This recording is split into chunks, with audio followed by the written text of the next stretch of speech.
Welcome back to the book reviews. Now, today's review is going to be a little different because I want to start discussing the aspects of witchcraft as much as the books themselves.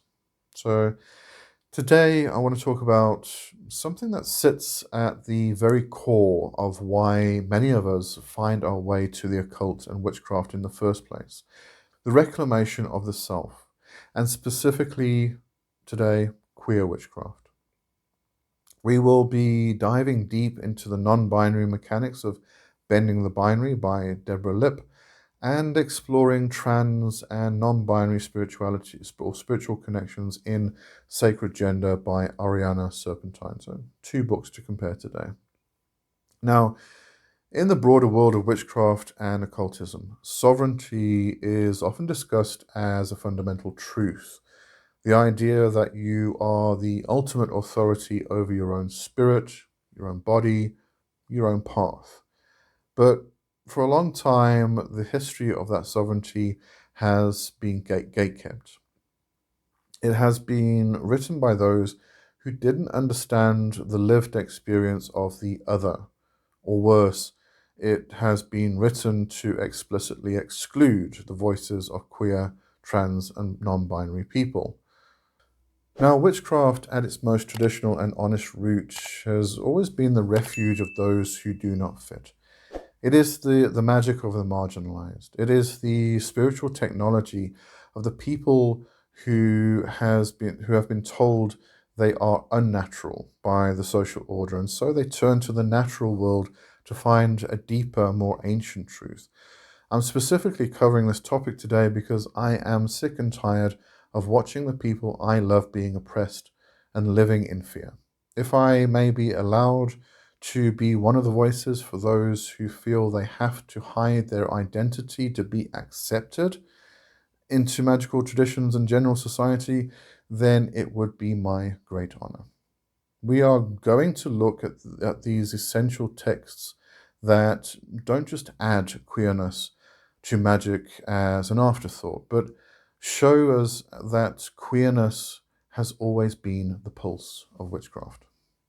So we're going to begin with Sacred Gender, Creating Trans and Non-Binary Spiritual Connections by Ariane Serpentine. This is a vital text because it treats the trans experience not as a modern issue to be managed, but as an ancient sacred initiation. In this book, Ariane shares a very personal and powerful observation about the start of her journey. She writes, "But when I looked in the mirror, all I saw was emptiness, negative space where a gender was supposed to be, the outline of what was missing and the parts that still didn't fit." For the trans and non-binary people watching this, that feeling of negative space is likely something many have carried for a long time. Society points to a binary. This is man, this is woman. And when someone doesn't fit, the world tries to tell them they are a mistake. But Ariane Serpentine flips that narrative. She argues that this negative space isn't a void to be feared. It's an ancient and sacred spiritual calling. Now, historically, those who could cross the boundaries of gender were often seen as the most naturally gifted shamans and priests. Because they have crossed over in their physical and social lives, they are naturally attuned to crossing the boundaries between the physical and the spiritual worlds. They are quite literally liminal, people of the crossroads. Transition is, in its purest form, an act of crossing the hedge. In folk magic, the hedge is the boundary between the civilized world and the wild, between the known and the unknown. And when a trans person transitions, they are performing a high stakes real world magic.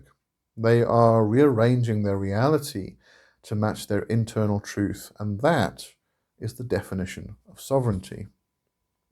Serpentine points us toward the ancient lore of Agdistus, the deity of immense power who defined the gendered expectations of the gods.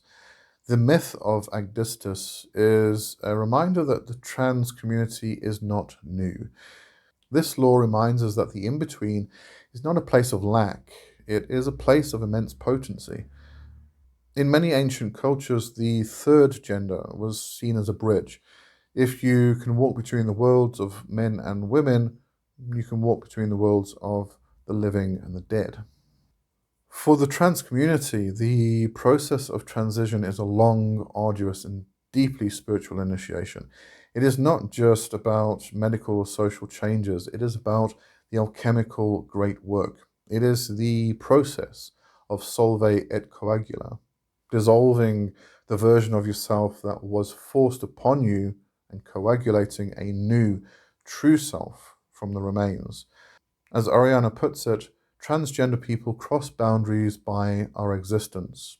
We defy the false reason and laws of humanity and speak to a primal, deeper truth, one deeper than words, one deeper than laws, one deeper than society and civilization. It is the act of listening to the quiet voice of the soul when the entire world is screaming something else. For a trans practitioner, identity isn't a barrier to magic, it is the very lens through which that magic becomes effective. When we talk about sacred gender, we are talking about the body as an altar. Every hormone, every name change, every surgical scar becomes a sigil of intent. This is the refusal to accept the factory default settings of your biology and hacking your own existence to serve your spirit. If Ariane Serpentine gives us the why, and Deborah Lipp gives us the how, we have to look at the mechanics of practice with bending the binary, polarity magic in a non-binary world by Deborah Lipp. This is a crucial book for anyone who has felt excluded by the traditional rules of the occult.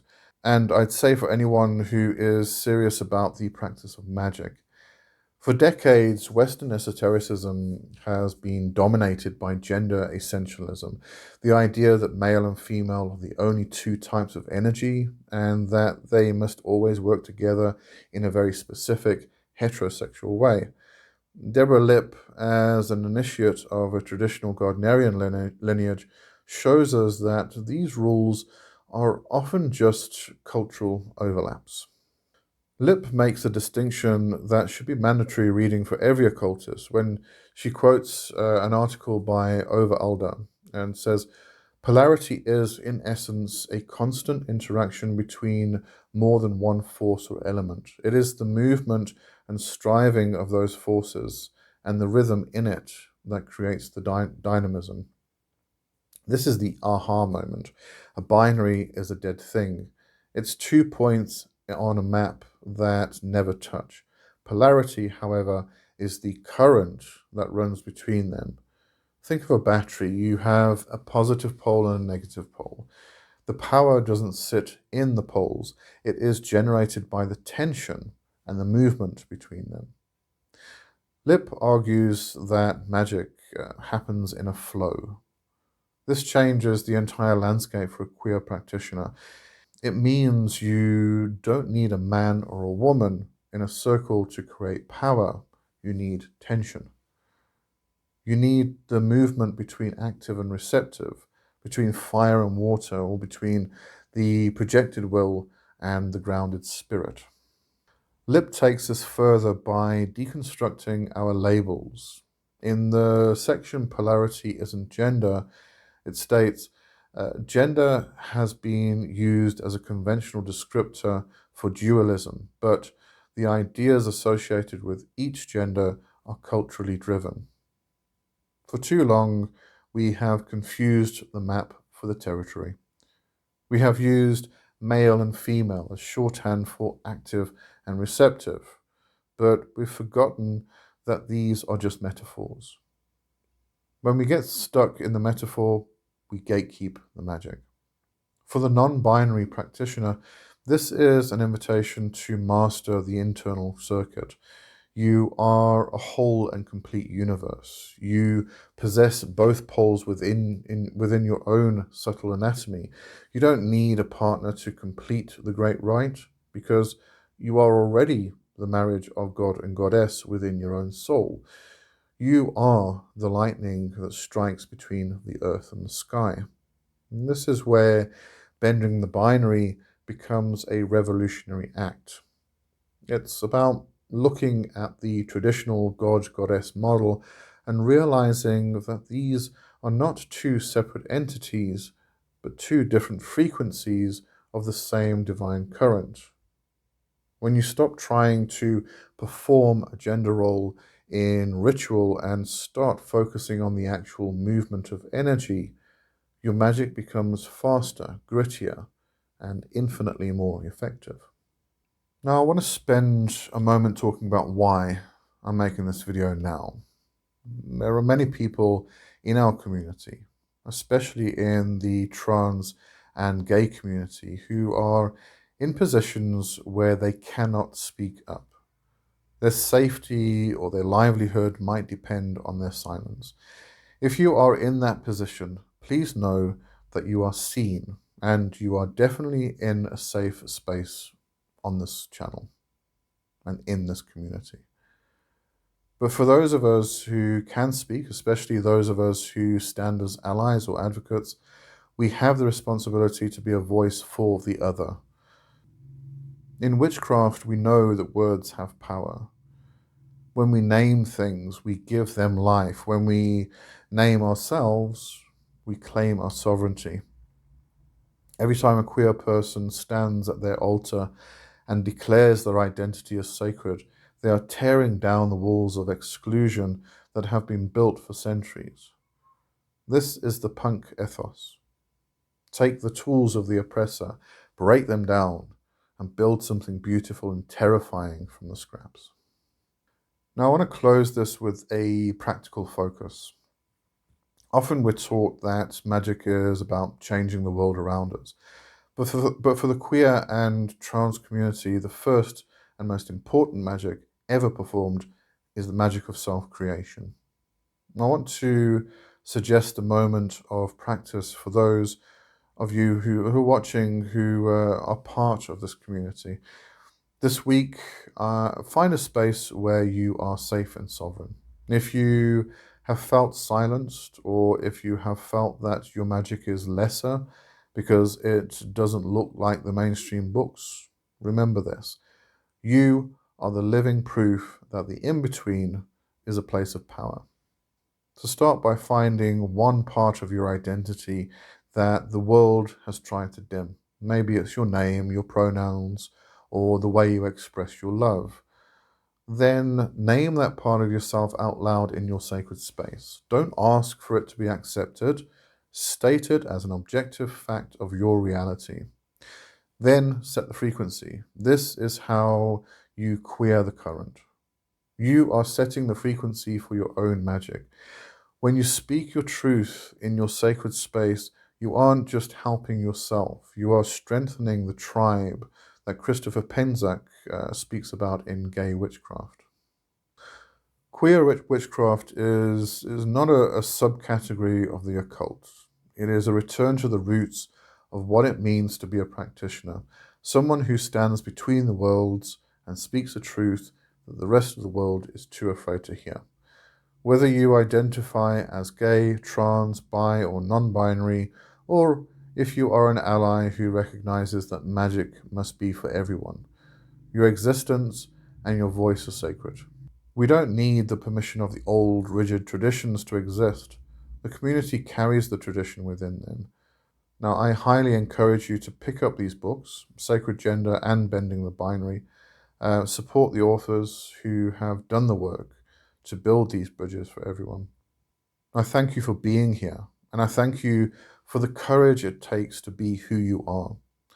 This channel is a space for the sovereign, the other, and the seeker.